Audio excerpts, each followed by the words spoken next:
வணக்கம், welcome to சுவைத்தரு. இன்றைக்கி நம்ம பார்க்க போகிற ரெசிபி ரொம்பவே சுவையான பட்டாணி கிரேவி எப்படி செய்து நம்ம இன்றைக்கி பார்க்க போகிறோம். இது பார்த்திங்கன்னா சப்பாத்தி, பரோட்டா, தோசைக்கெலாம் ரொம்பவே சூப்பராக இருக்கும். இப்போ வாங்க இது எப்படி செய்து நம்ம இன்றைக்கி பார்க்கலாம். இப்போ பேனை ஹீட் பண்ணி கொஞ்சமாக ஆயில் சேர்த்துட்டு அதில் ஒரு சின்ன பீஸ் பட்டை, 2 ஏலக்காய், 1/2 டீஸ்பூன் அளவு மிளகு, 1 டீஸ்பூன் அளவு சீரகம், 1/2 டீஸ்பூன் அளவு மல்லி சேர்த்து நல்லா ரோஸ்ட் பண்ணி எடுத்துக்கணும்.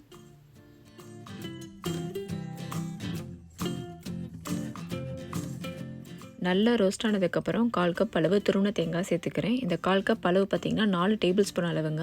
இதெல்லாம் சேர்த்து நல்லா ரோஸ்ட் பண்ணிக்கலாம். இப்போ இது கூடவே கொஞ்சமாக முந்திரி சேர்த்துக்கிறேன். இது உடச்ச முந்திரினால நான் கொஞ்சமாக சேர்த்துக்கிறேங்க. முழு முந்திரியாக இருந்தால் 4லேருந்து 5 சேர்த்துக்கோங்க. இப்போ இது எல்லாத்தையும் நான் மிக்ஸி ஜாரில் போட்டு நல்லா ஃபைன் பேஸ்ட்டாக அரைச்சி எடுத்துக்கிறேன்.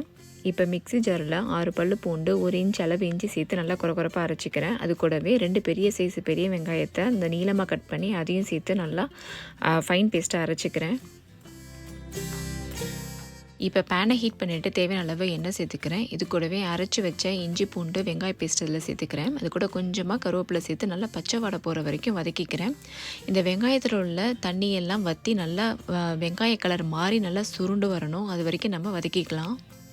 இப்போ வெங்காயம் நல்லா தண்ணியெல்லாம் வற்றி சூப்பராக வதங்கி வந்துருச்சுங்க. இப்போ இது கூட ஒரு பெரிய சைஸ் தக்காளி பழத்தை நல்லா மிக்ஸி ஜாரில் போட்டு ஃபைன் பேஸ்ட்டாக அரைச்சி இது கூட சேர்த்து நல்லா பச்சை வாடை போகிற வரைக்கும் நல்லா வதக்கி எடுத்துக்கிறேன்.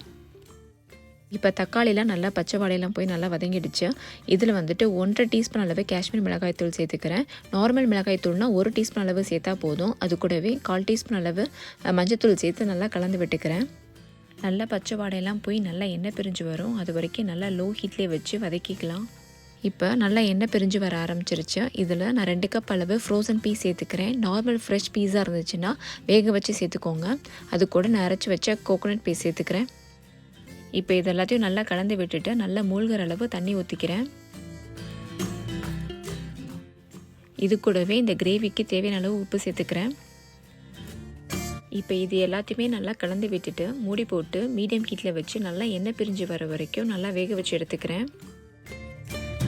இப்போ பார்த்திங்கன்னா நல்லா எண்ணெய் பிரிஞ்சு வர ஆரம்பிச்சிருச்சு. இப்போ இதுக்கு மேலே பொடியை நறுக்குன கொத்தமல்லி தலையை நான் சேர்த்துக்கிறேன். அவ்வளோதான், இதை நல்லா சேர்த்து கலந்து விட்டுக்கிறேன். அவ்வளோதான், ரொம்பவே சுவையான பட்டாணி கிரேவி இப்போது சூப்பராக ரெடி ஆகிடுச்சு. இதே மாதிரி நீங்களும் உங்கள் வீட்டில் செஞ்சு ட்ரை பண்ணி பாருங்கள். இந்த வீடியோ பிடிச்சிருந்தா லைக் பண்ணுங்கள், ஷேர் பண்ணுங்கள், சப்ஸ்கிரைப் பண்ணுங்கள். தேங்க்ஸ் ஃபார் வாட்சிங்.